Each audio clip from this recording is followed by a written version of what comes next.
Higit 20 bilyong piso ang halaga ng kanin ang nasasayang taon-taon ayon yan sa Philippine Rice Research Institute. Katumbas yan ng higit 10 milyong sako ng bigas na naisaing na sana pero hindi man lang nakonsumo.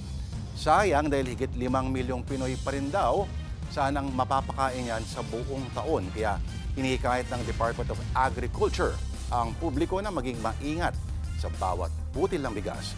Muli rin nilang isinusulong ang half-cup rice ordinance. Dito, pwede ang kalahating takal ng kanin sa mga kainan para walang sayang. Mga kapatid, Lourdes Vera po ang inyong lingkod. Mahalaga ang pag-share mo nitong ngayon. Naku, naglipa na ang mga fake news. Para sa mahalagang balita at updates, mag-follow po at mag-subscribe sa social media pages ng Ano Pa Din News 5